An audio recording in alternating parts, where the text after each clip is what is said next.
आज देखते हैं हम लोग system of linear equation by matrix process using matrix solve the linear equation.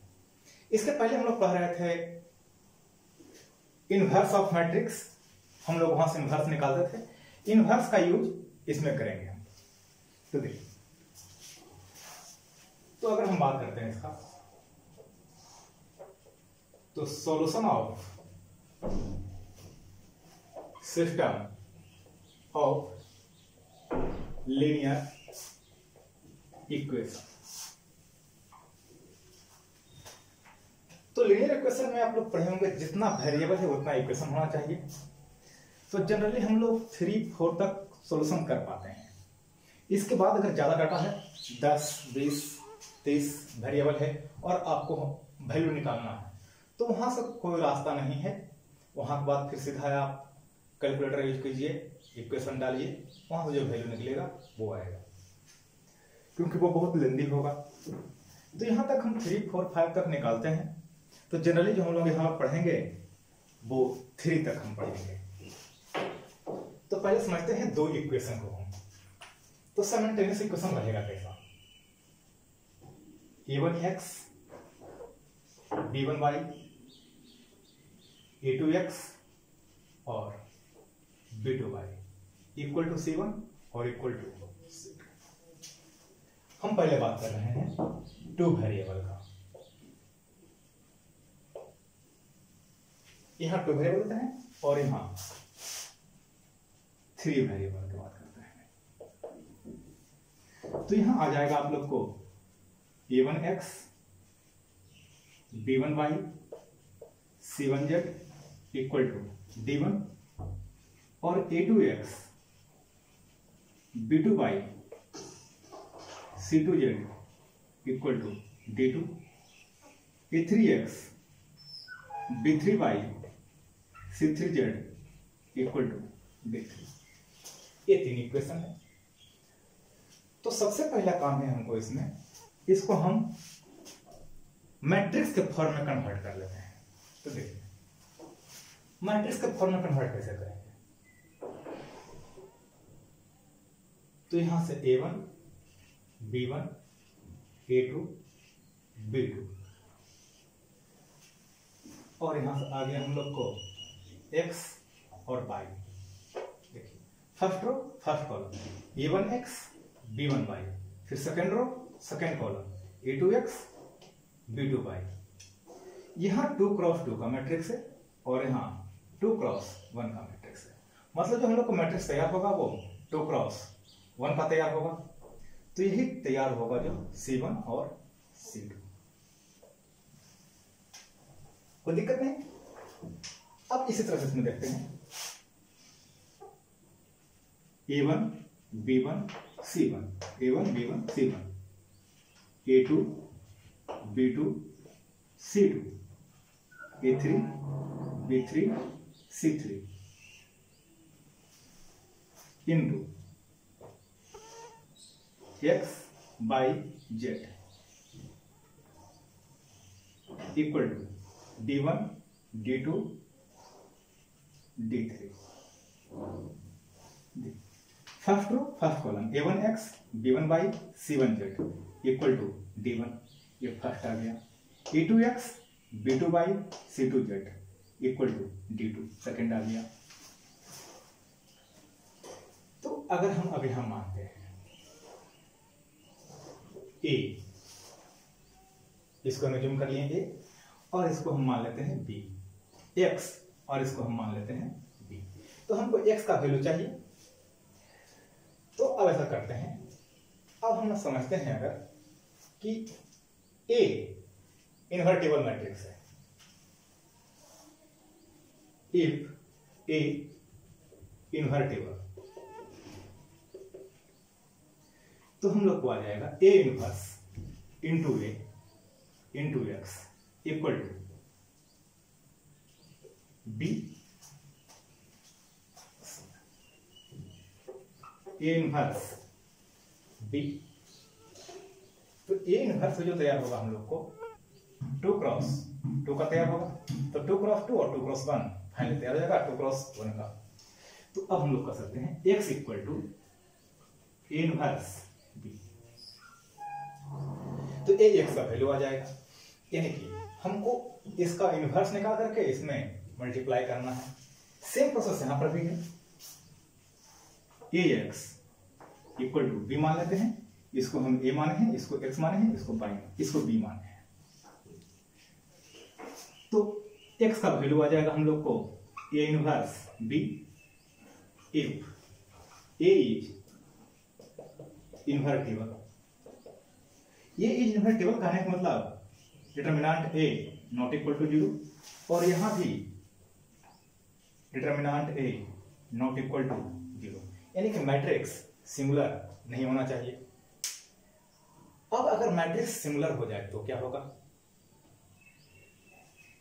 तो इसमें तो कोई दिक्कत नहीं है, इसको हम लोग समझ लिए हैं।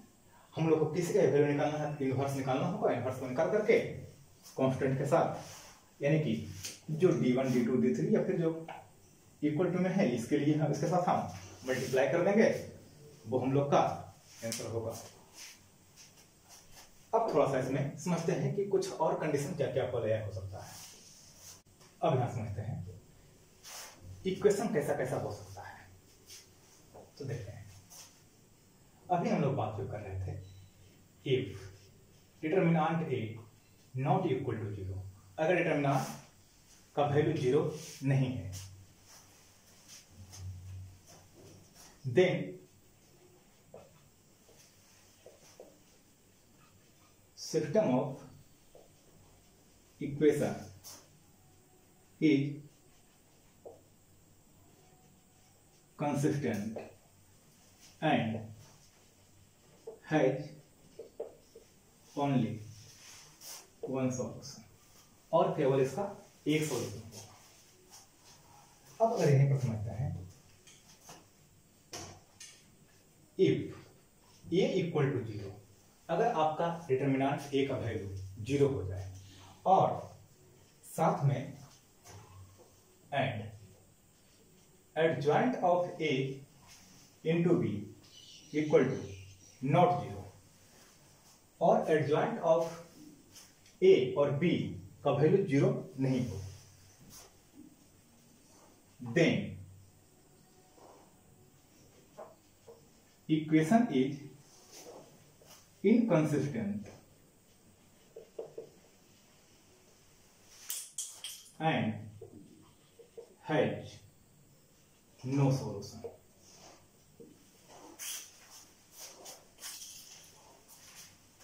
अगर तीसरे नंबर की बात करें, if determinant A equal to 0 and adjoint of A into B equal to 0, then equation is consistent and has infinite number of solution।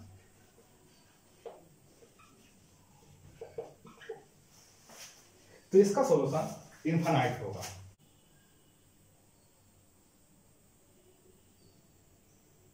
देखते हैं, कुछ एनसीईआरटी का प्रॉब्लम है यहाँ। एग्जामिन द कंसिस्टेंसी, कोई इक्वेशन कंसिस्टेंट इक्वेशन है या नहीं है, तो हम इसका डिटरमिनेंट निकालते हैं। देखिए क्वेश्चन नंबर अगर फर्स्ट की बात करें तो हम लोग को जो डिटरमिनेंट तैयार होगा, ए इक्वल टू 1 2 2 3, ऐसा तैयार होगा डिटरमिनेंट। वैल्यू कैलकुलेट करते हैं, तो 3 - 4 equal to -1, not equal to 0। तो यहां पर इक्वेशन कंसिस्टेंट होगा, तो ये आ गया आपका कंसिस्टेंट। अब अगर हम सेकंड नंबर क्वेश्चन की बात करें, इस तरह से निकालेंगे। तो आप चाहते तो पहले इसको मैट्रिक्स के फॉर्म में लिख सकते हैं, कि हम पहले देखो मैट्रिक्स के फॉर्म में देते हैं। तो 2 - 1 1 1, 2 - 1 1 और 1, तो डिटरमिनेंट ए का वैल्यू क्या आ जाएगा? 2 माइनस -1 यानी कि 3 नॉट इक्वल टू 0। तो यहां भी आ जाएगा हम लोग को कंसिस्टेंट। तो ये भी हो गया आपका कंसिस्टेंट। अगर थर्ड की बात किया जाए तो 1 3 2 6 डिटर्मिनेंट ए 1 3 2 6 मैट्रिक्स से डिटर्मिनेंट का वैल्यू आ जाएगा 6 - 6 0। अब जैसे ही ये 0 आया मतलब इनकंसिस्टेंट हो गया। तो आप वैल्यू इस तरह से निकाल सकते हैं। अगर हम लोग अब 4 नंबर क्वेश्चन की बात करते हैं, देखिए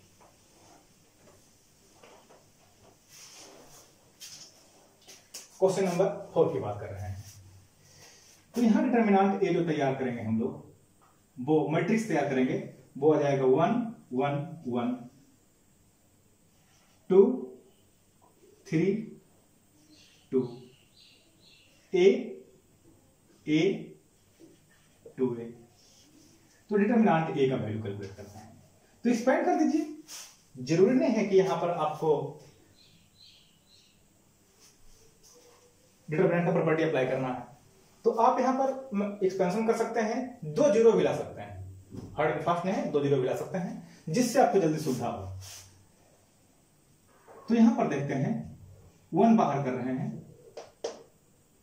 तो 6a माइनस 2a, फिर -1 बाहर करेंगे, सामने करो, सामने का कॉलम कैंसिल, सामने का कॉलम सामने करो कैंसिल, यानी 4a माइनस 2a, फिर +1 बाहर करेंगे 2a माइनस 3a,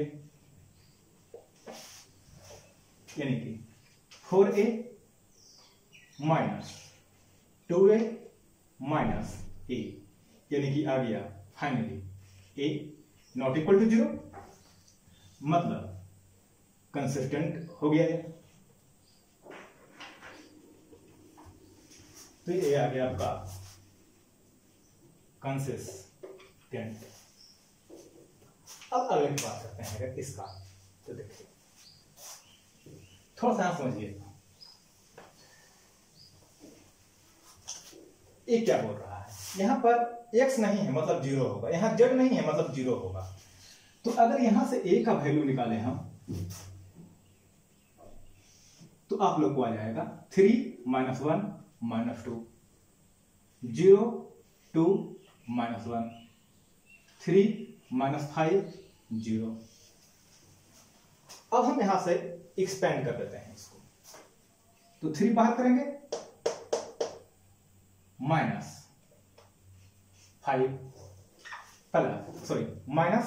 -1 बाहर करेंगे उसको यहां से, तो सामने का कॉलम सामने का रो कैंसिल, 0 -3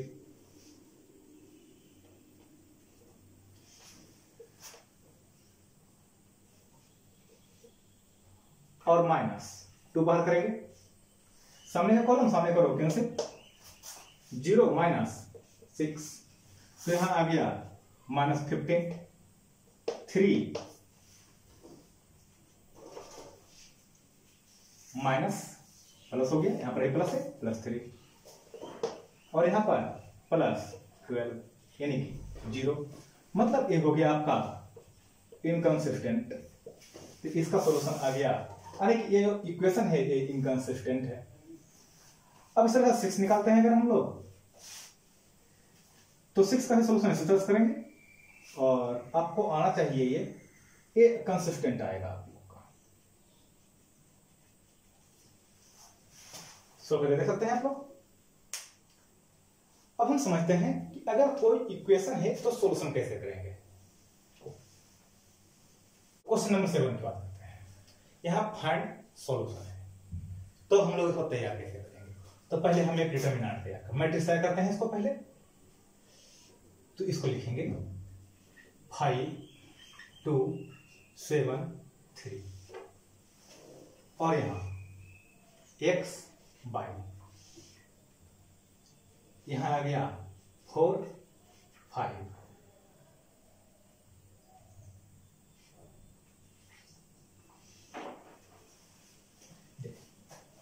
तो तो यहां ए का वैल्यू आया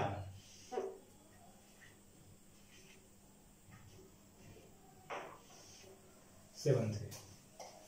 अब हम यहां से अगर हम इसका इनवर्स निकालते हैं तो इनवर्स के लिए चाहिए पहले हमको कोफैक्टर, और पहले चेक भी कर लेंगे हम लोग कि क्या इसका इनवर्स आएगा या नहीं आएगा। तो देखिए डिटरमिनेंट ऑफ ए निकाल लेते हैं, तो 15 माइनस 14 इक्वल टू 1, मतलब ए इन्वर्टिबल है। सो ए फिर not equal to 0, so A is invertible. अब इन्वर्टिबल है तो हम इसका इनवर्स निकालेंगे। तो पहले हम लोग एडजॉइंट निकालते हैं। तो एडजॉइंट ऑफ ए बताए थे कि आप डायगोनल एलिमेंट को चेंज कर दीजिए और इसके साइन को इंटरचेंज कर दीजिए। या फिर पहले आप समझ लेते हैं हम कि कोफैक्टर अगर निकालेंगे तो cofactor of 5 equal to 3, cofactor of 2 equal to 7, cofactor of 7 equal to 2, और कोफैक्टर ऑफ 3 इक्वल टू 5। इसके लिए नेगेटिव, इसके लिए भी नेगेटिव, मतलब यहां पर नेगेटिव हो जाएगा, वही आ गया। इसको इंटरचेंज कर दिए और दोनों के साइन को चेंज कर देते हैं, तो वो आ गया हम लोग का एडजॉइंट। अब निकाल लेते हैं ए इनवर्स। तो adjoint of A by determinant of A, यानी कि 1 से डिवाइड देंगे तो हम लोग को ये रह जाएगा मैट्रिक्स 3 - 2 - 7 5। अब हम देख लेते हैं यहां से, तो हम लोग को ये जो तैयार हुआ था ए एक्स बी, तो x equal to A inverse B, 3 - 2 - 7 5, और b का वैल्यू आ गया 4 5। तो x का वैल्यू कैलकुलेट करते हैं, फर्स्ट रो फर्स्ट कॉलम।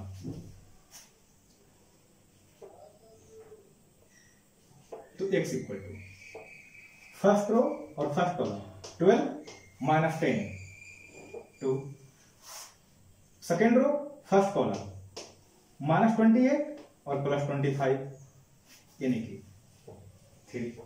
तो x बाई इक्वल टू हो गया 2 3, तो x इक्वल टू 2 और बाई इक्वल टू 3। अब आप चाहते हैं तो चेक कर सकते हैं इसका आंसर। तो 5 × 2 10, नहीं यहां गलती आगे लगता है, 12 - 10 2 28 + 25 -3 चेक कर लीजिए अपने आंसर आप। तो देखिए 10 और -6 इक्वल टू 4, फिर 14 और -9 इक्वल टू 5, मतलब ये हम लोग का आंसर सही है। अब नेक्स्ट क्वेश्चन की बात करते हैं। अब देखते हैं क्वेश्चन नंबर 8। तो पहले हम इसका मैट्रिक्स तैयार करते हैं। 2 - 1 3 4, ए इक्वल टू हो गया। तो डिटरमिनेंट ऑफ ए कितना आ जाएगा, 8 और +3 यानी कि 11 नॉट इक्वल टू 0। सो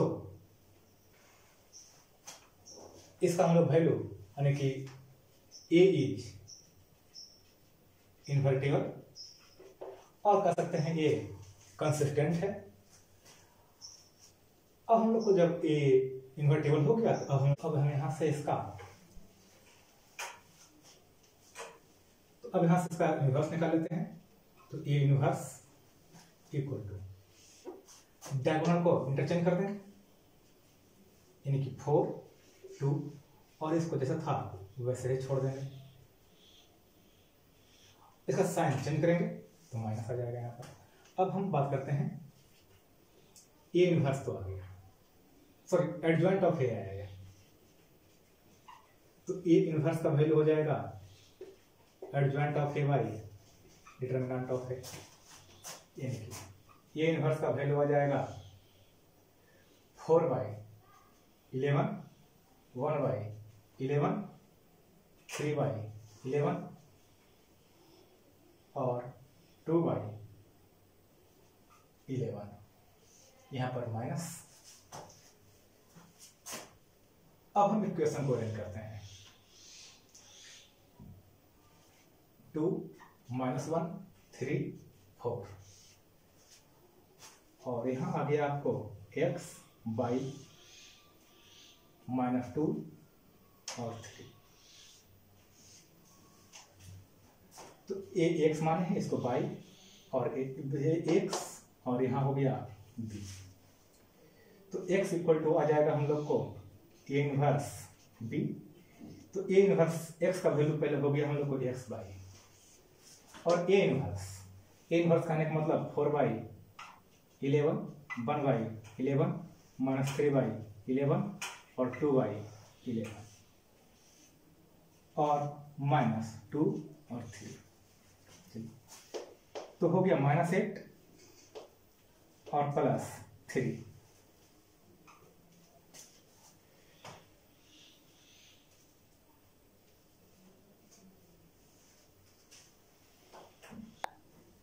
अब यहां से वैल्यू देख लेते हैं इसका। तो x/y का वैल्यू आ जाएगा हम लोग को यहाँ -8/, -8 + 3/11 और यहाँ आ जाएगा -6 और +6, यानी कि 6 + 6/11, यानी x का वैल्यू आ गया -5/11 और 12/11। वैल्यू रख करके चेक कर सकते हैं आप यहाँ पर। देखिए अगर चेक करेंगे तो 2x -10/11 और -12/11 आ जाएगा। फाइनली -22/11 आ गया। तो वैल्यू रख के चेक कर दीजिए, आपका आंसर पता चल जाएगा। अब अगले क्वेश्चन को देखते हैं। क्वेश्चन नंबर 9 की बात करते हैं। तो यहाँ पर देखते हैं, पहले इसका मैट्रिक्स तैयार कर लेते हैं। तो a इक्वल टू हो जाएगा 4 - 3 3 - 5। तो डिटरमिनेंट a का वैल्यू आ गया -20 और +9 -11 not equal to 0। So a is invertible. तो a इन्वर्टिबल तो है। तो अब इसका हम एडजॉइंट निकाल लेते हैं पहले। तो एडजॉइंट निकालने में -5 और यहाँ आ जाएगा 4, यहाँ 3 और 3। इसका साइन चेंज करेंगे तो ये प्लस हो जाएगा, इसका साइन चेंज करेंगे तो ये माइनस हो जाएगा। अब हम यहां से निकाल लेते हैं a इनवर्स। तो इसको हम 11 से डिवाइड कर देंगे, -11 से। तो 5/11, 3/11 -3/11, यहाँ आ जाएगा 3/11 और यहाँ पर 4/11, ये 2 और यहाँ पर आ गया 4। तो ये 2 पॉजिटिव है तो दोनों नेगेटिव हो गया, और दोनों नेगेटिव था पॉजिटिव हो गया। यहाँ पर -11 है इसलिए। अब हम यहाँ से इसको इक्वेशन को मैट्रिक्स के फॉर्म में कन्वर्ट कर लें। 4 3 -3 -5, यहाँ हो गया x/, और यहाँ हो गया 3 7। तो a और यहाँ x और यहाँ b। तो x इक्वल टू आ गया a इनवर्स b। तो a इनवर्स का वैल्यू -5/11 -3/11, 5/11 और -4/11, और b का वैल्यू आ गया 3 7। तो x/15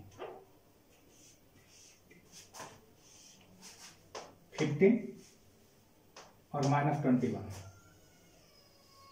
-6 और /11 और यहाँ आ गया 9 28, 9 + 9 और -28 यानी कि -19/11, यानी x का वैल्यू आ गया -6/11 और y का वैल्यू हो गया -19/11। अब हम नेक्स्ट क्वेश्चन की बात करते हैं। कोई दिक्कत नहीं है इसमें। आप वैल्यू चेक कर सकते हैं, चेक करिएगा तो आपको सेटिस्फाइड कर जाएगा। अब क्वेश्चन नंबर हम 10 की बात करते हैं। ध्यान देते हैं, पहले हम मैट्रिक्स तैयार करते हैं। तो मैट्रिक्स से आ गया 5 2 3 2। अगर डिटरमिनेंट की बात करें तो 10 - 6 यानी कि वैल्यू आ गया 4। तो नॉट इक्वल टू 0 मतलब इन्वर्टिबल है। So A is invertible. अब इन्वर्टिबल है तो हम यहां से निकालते हैं एडजॉइंट ऑफ ए।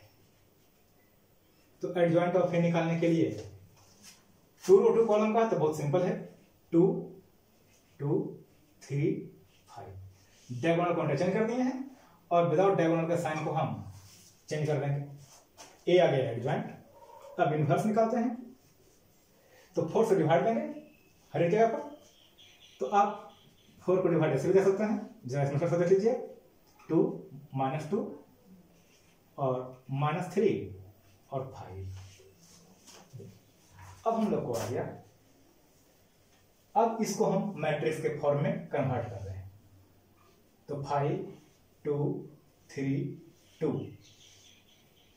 यहां x y, यहां 3 5, ये x यहां पर हो गया x और ये हो गया x और ये हो गया b। तो x equal to A inverse b। तो x का वैल्यू x बाई और ए इनवर्स का वैल्यू तो 1/4 2 - 2 -3 और 5 और b का वैल्यू 3 और 5। मल्टीप्लाई कर देंगे फर्स्ट रो फर्स्ट कॉलम -6 और सॉरी +6 और -10 यानी कि +6 - -4 -9 +25 -9 और +25 यानी कि 16। तो x और y, तो x y का वैल्यू आ गया हम लोग को -1 और 4 यानी x इक्वल टू -1 और y इक्वल टू 4। ऐसा होगा आंसर आपका, कोई दिक्कत नहीं इसमें। अब हम इसके बाद क्वेश्चन नंबर 11 की बात करते हैं। तो एक क्वेश्चन इसमें 3 वेरिएबल का क्वेश्चन है। तो अब हम लोग इसमें आते हैं रूल पर, अच्छे से देखते हैं। क्वेश्चन नंबर 11, यहां पर एक क्वेश्चन 2-3 तरह से आता है। पहले तो आपको एक क्वेश्चन ऐसा रहेगा जैसे यही मैट्रिक्स है, पहले मैट्रिक्स के फॉर्म से हम कन्वर्ट कर रहे हैं ए। तो 2 1 1 1 -2 -1। अब यहां तो x नहीं है तो 0 3 -5 ये मैट्रिक्स आ गया। अब यहां पर क्वेश्चन कैसे कैसे आता है, आपको इसी के साथ एक मैट्रिक्स और दिया हुआ रहेगा, जो दोनों को अगर मल्टीप्लाई करिएगा तो ये इनवर्स में कन्वर्ट हो जाएगा या फिर k इंटू आई के फॉर्म में कन्वर्ट हो जाएगा। आपको इस तरह से क्वेश्चन रहेगा। तो यहां पर a इंटू बी वाई के इक्वल टू आई आ गया। कहने का मतलब a inverse equal to B Y के।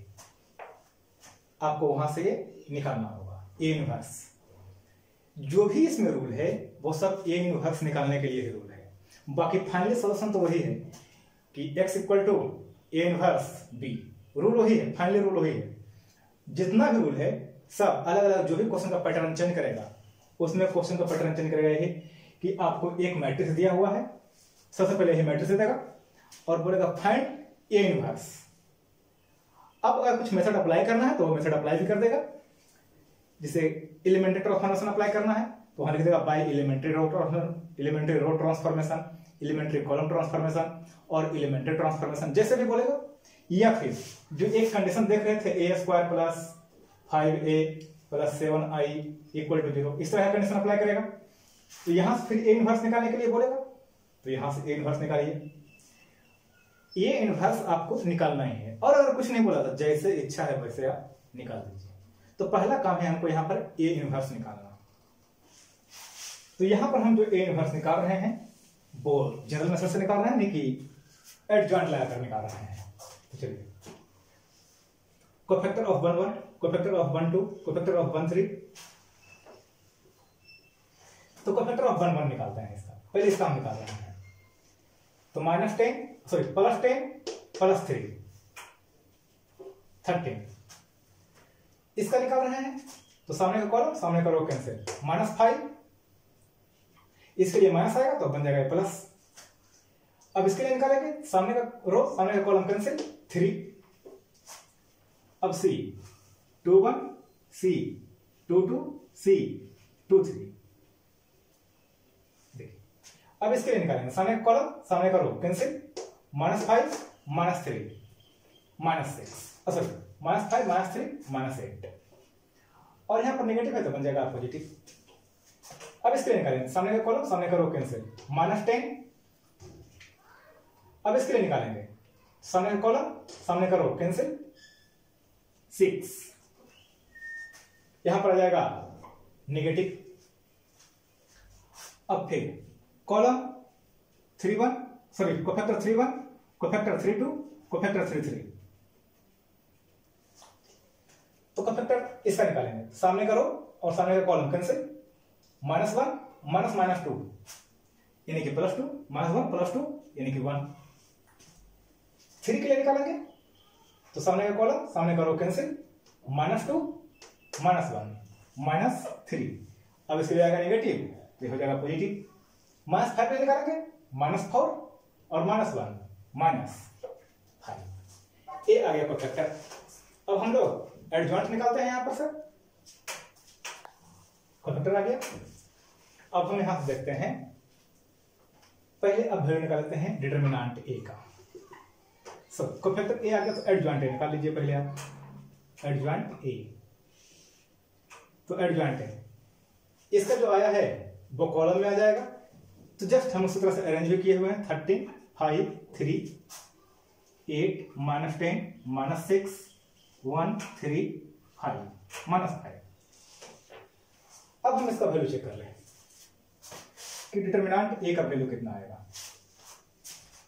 तो डिटरमिनेंट का वैल्यू निकालने की ज्यादा कुछ जरूरत नहीं है, आप करस्पॉन्डिंग को मल्टीप्लाई कर लीजिए या फिर इसको से इसको मल्टीप्लाई कर दीजिए या फिर इसको से इसको मल्टीप्लाई कर दीजिए। देखिए 26 5 और 3 मतलब 34।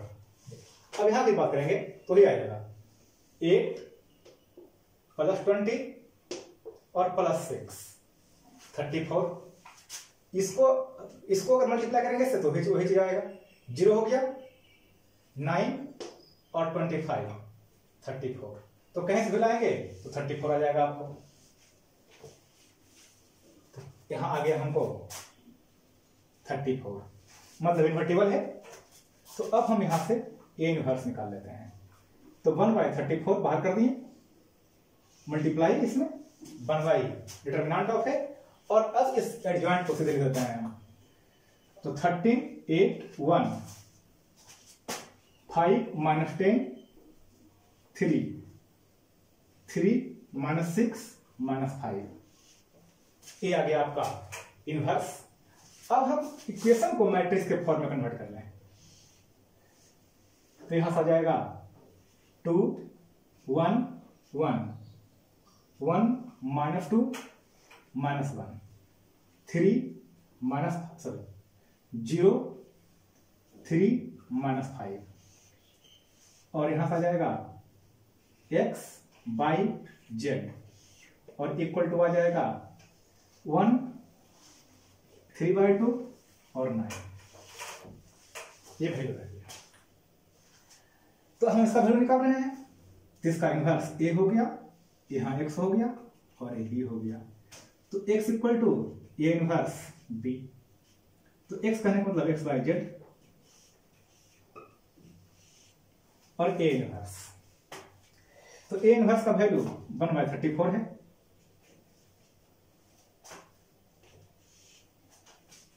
अब a इनवर्स का वैल्यू कितना आ जाएगा?